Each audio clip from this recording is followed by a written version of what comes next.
In this video, I'm going to be talking about managing your time on the PMP exam.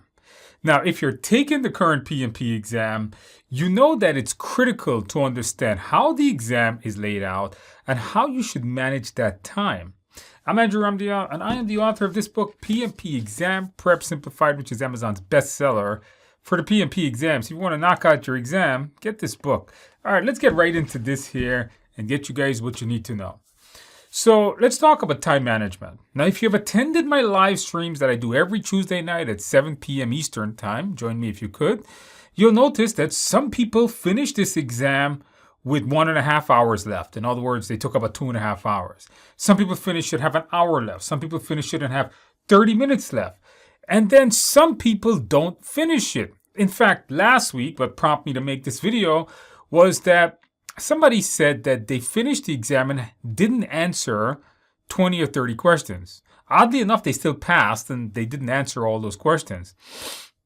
I was reading on a forum a couple days ago that somebody didn't answer 50 questions or 60 questions and they failed the test. So what you guys want to do is to watch the clock because it's widely varying. Some people can finish this exam very quickly and some people are going to run the clock out.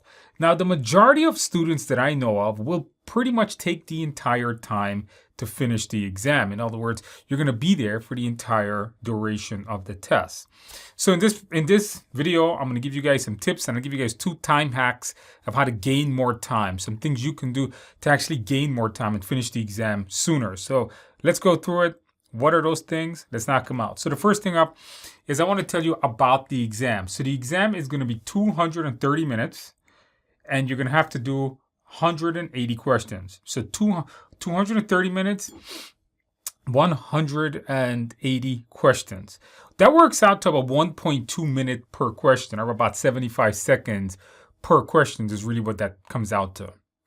So when you're taking the exam, that's what you want to remember. I can't spend technically little over a minute per question.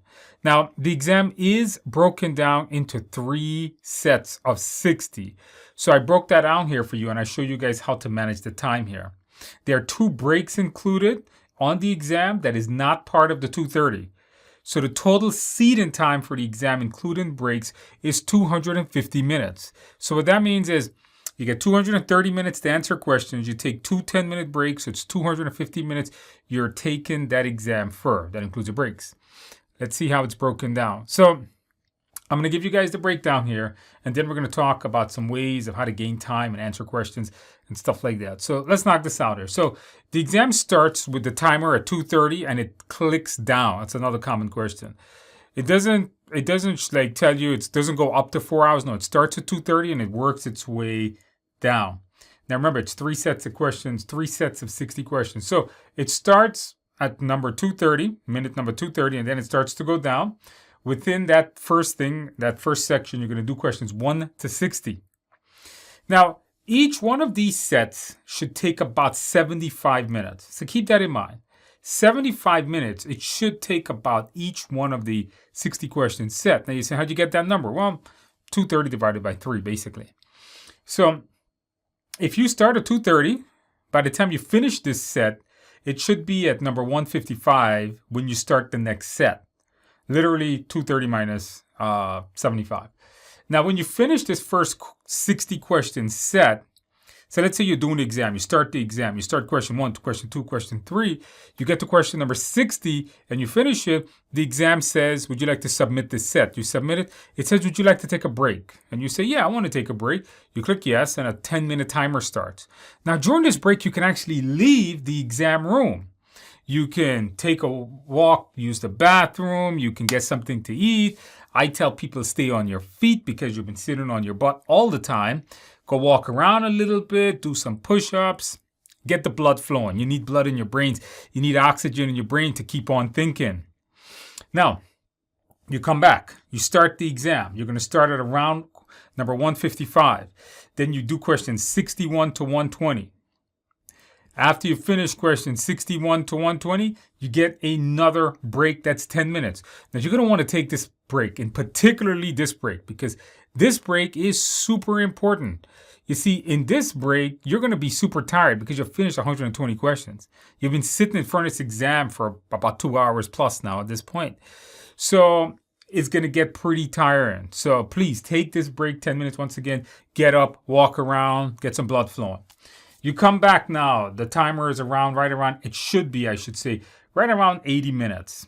And then you start number 121 to 180, and you just have about 75, 80 minutes to do this. When this ends, when you finish the last 180 set, you submit it, the exam ends, it'll give you your grade right away. It'll tell you whether you pass or you fail, and how you did on the 3 areas of people's process and business. Now, I want to mention something about these things here. When you do each set, so when you finish the question 1 to 60, and you submit it and you take the break, you cannot come back to this set. So when you start questions 61, 62, 63, you can't go back to questions 1 to 60. Keep that in mind. When you're in each set, you can answer, you can mark for review, you can go back and forth. You can do question 1, 2, 3, 4, then you say, okay, I want to go back to 2, you can do that. You could mark them for review. When you get to question 60, you can then review back 58, 59, 10, 15, all the way back up to 1. When you're doing question 61 to 120, you can only review in that set. You can't review in the previous set. So keep that in mind. Okay, so this is the timer breakdown. You want to keep these timer in mind. As you're doing the exam, keep these timer in mind that when I finish the first set, the clock should be somewhere around 155. Maybe it'll be 150, 145, 160, something like that. That's a good number. Those are fine. By the time you come down to the last section now, you should have 75, 80, 85. The worst, I would think, is going to be maybe 70 minutes on the clock. All right, you don't want to be rushing through the exam. Okay, so this is the breakdown of how the exam is laid out. Hopefully you guys understand this. So when you go in the room, keep these times in mind. And when you're doing practice exams, like if you have my simulator, the TIA simulator, I give you mock exams of 60. You should do this. You should take 3 of the mock exams and do these exact way I'm showing it to you, right? Do one set, submit it. Take a 10-minute break, do another set, submit it, 10-minute break, and then see how you feel. You got to practice your time management skill. All right, now let's get to the part of the section. So this is the breakdown of the exam. So people say, Andrew, how do you hack it? How do you gain more time? Well, obviously there's no real way to hack anything to get more time, but there are some quick tips on how to do that. So let's take a look here. So the first thing up I have is time hack number 1. All right, spend less time on easy questions, more on harder questions. Now, I know that I literally just said it's about 75 seconds a question or 1.2 minutes. That doesn't mean you spend 1.2 minutes on every single question. That doesn't mean that every time a question comes around, you're watching the clock and you're thinking to yourself, well, I need to do 1 minute. No, there's some questions on this exam that are just like that. You read it, you can answer it in 30 seconds. The exam is not going to give you big questions. You're not going to have very wordy paragraph style questions. In fact, you're probably going to get maybe 2 or 3 sentences per question. There's some question that if you know the mindset all out of the book, out of the course, you're going to be able to answer this question just like that. Remember, don't fire people. Analyze stuff before taking action. You know the mindset, right? You see me watch them. You see me do them in the video. You see me do them in the simulator. Explain them in the book. So spend less time on the easy questions. That way, when you get to a hard question, you're going to say to yourself, okay, this is a difficult one. I got to debate these choices. I really got to apply the mindset. That's when you're really going to need that extra minute per question. You see, if you had 2 easy questions and you did them in 30 seconds, you got yourself another extra minute you can spend on hard questions. Not to mention, you're going to have drag and drop questions. The drag and drop questions, you're going to have to match up definitions. And in things like that, that's going to take 2 to 3 minutes to do. So you want to make sure you spend less time on easy questions, on more on harder questions. Now, one thing that I tell folks to do in time hack number 2 is don't spend too long on hard questions though. Mark for review and move on. This is what happens to people. They get to a hard question. They read it. They're sitting there for a few minutes debating it. And before you know it, they do this to too many questions and that timer, boom, runs out. Let me tell you guys something. That 4-hour timer on that PMP will be the quickest 4 hours of your life. All right, you get on a treadmill.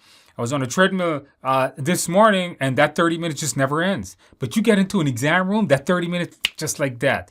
You know it flies by. Just before you know it, you'll answer a couple of questions, 30 minutes will be over. Here's what I want you guys to do. When you get to a difficult question, what you're going to do is you are going to read it, all of it, give it, look at the choices, and you are not going to don't spend more than a minute and a half on this question. I know it's difficult. Select a choice. Don't move on without selecting. Select a choice on the question. Use the mindset. That's what the mindset was designed to do, to eliminate the choices and help you select the best choice. Use the mindset, answer it, mark for review, and move on to the next one. If you don't do this, watch, that timer is going to run out on you.